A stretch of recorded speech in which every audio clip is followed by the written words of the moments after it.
हमें senior anchor person मुजाहिद बरेलवी साहब ने भी ज्वाइन कर लिया है। सर, आप कैसे देख रहे हैं सारे मामले को और पाकिस्तान को? इस वक्त जो चैलेंजेस दरपेश हैं वो जाहिर है, एक तो काउंटर टेररिज्म है और थोड़ा क्रॉस बॉर्डर मैनेजमेंट भी है, क्योंकि खवारिज बार बार दरअंदाजी की कोशिश करते हैं। आप समझते हैं कि अब मजीद जो स्ट्रक्चर है उसे सेमी स्ट्रक्चर बना के या मजीद फोर्सेस को डिप्लॉय करने के बाद सूरत हाल को मजीद और मौसर बनाया जा सकता है?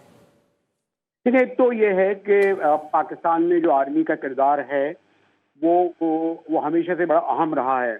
और उसका सबब ये है कि अगर मैं बहुत पीछे तारीख में नहीं जाऊंगा तो 48 के बाद, जब लियाकत अली खां के मर्डर के बाद हमारे यहाँ जो है 7 वज़राए आज़म तब्दील हुए और जवाहरलाल नेहरू को ये कहने की हफ्ती दी कि मैं जितनी शेरवानी नहीं बदलता उधर वज़ीर आज़म बदल जाते हैं। तो उस वक्त जब आया था जनरल अयूब खान का मार्शल लॉ, तो उसे वेलकम किया गया था और ये सियासतदानों के सबब हुआ था। और हत्ता के कायद-ए-आज़म की बहन मादर मिल्लत मोहतरमा जिन्ना ने भी अयूब खान को हेल किया था। वो एक अलग तारीख है कि फिर सुकूत ढाका हुआ, याहिया खान की जो हरकतें, भुट्टो साहब को मौका मिला था वो सब कुछ नहीं कर सके। तो पाकिस्तान ने अब इस वक्त देखें, ये जो मैं डिस्पाइट ऑल पॉलिटिकल कन्फ्रंटेशन, जब ये अगस्त में हिंदुस्तान से जंग हुई और जिसमें हमने बहरहाल कामयाबी हासिल की, कौम उसके पीछे थी। और एक बात याद रखिएगा, फौज उस वक्त तक कोई जंग जीत नहीं सकती, कामयाब नहीं हो सकती जब तक कि उसके पीछे अवाम ना हो। और हमारे जो पॉलिटिशियंस हैं जो इस वक्त इक़्तिदार में बैठे हैं, अपने मफादात की खातिर तकसीम कर रहे हैं। मतलब वो अभी कह रहे थे मिर्गी साहब, बिल्कुल मिनिस्टर ऑफ डिफेंस कह रहे हैं हम अफगानिस्तान को तोड़ा बोरा बना देंगे, हम उनको ये नबूद कर देंगे। तो पाकिस्तान और अफगानिस्तान के बड़े हसास ताल्लुकात हैं। उन्हें यह जहन में रखना चाहिए कि जो 1200 किलोमीटर जो ड्यूरिंग लाइन है, ये कोई 125 साल पुरानी है, ये कभी खत्म नहीं की जा सकी। यहाँ आमद और रफ्त जो है 1500 ट्रक आप देखिएगा कि सिर्फ जो है 24 घंटे में वहाँ खड़े रहते हैं, 48 घंटे में। तो बड़ा मोहतात होना चाहिए।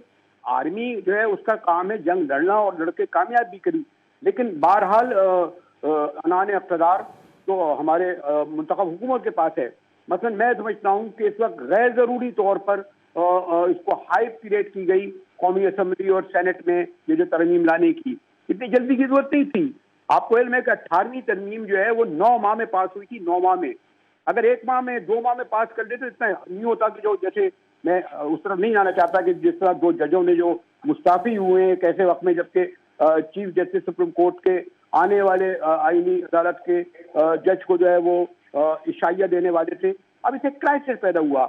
आपने खुद देखा कि तमाम स्क्रीनों पर जो पार्लियामेंट में बहस हो रही थी वो लिपट कर जो है 20-25 मिनट तक जो है सिर्फ जस्टिस मंसूर अली शाह और जस्टिस अतुल्लाह के म्यान पर आ गई और उसे लगा कि जुडिशरी तकसीम हो गई है। रियासत के देखिए कि 3 सुतून होते हैं, एक अदलिया, एक एग्जीक्यूटिव और एक फौज।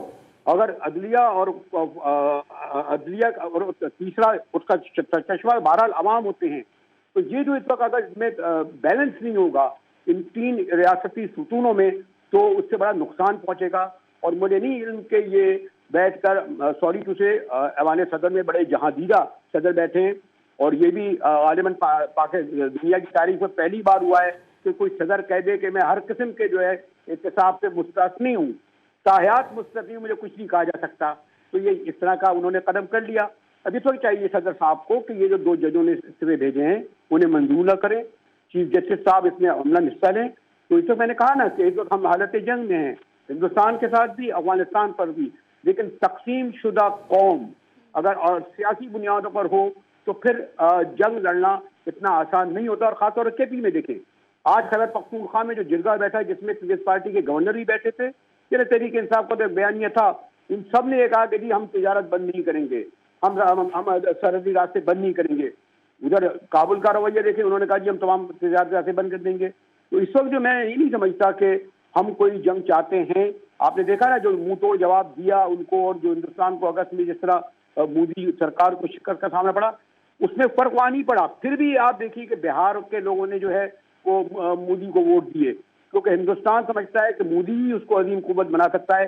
एक ऐसा शख्स जो गुजरात का कातिल हो, एक ऐसा शख्स जो आप देखें उसकी जो पॉलिटिकल किरदार देखें, लेकिन वहां हिंदुस्तान में देखें कि वो मोदी तक के साथ इकट्ठे हो जाते हैं।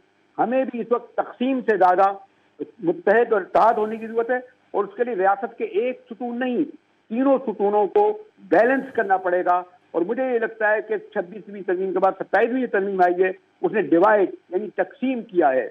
अगर 1-2 शिकें वापस ले ली जाती और एक हफ्ते बहस हो जाती तो कोई फर्क नहीं पड़ता। कोई भी नहीं चाहता था कि जो हमारे जनरल आसिम मुनीर को उनका हुद्दे से हटाया जाए। वो अपनी मुद्दत पूरी करते।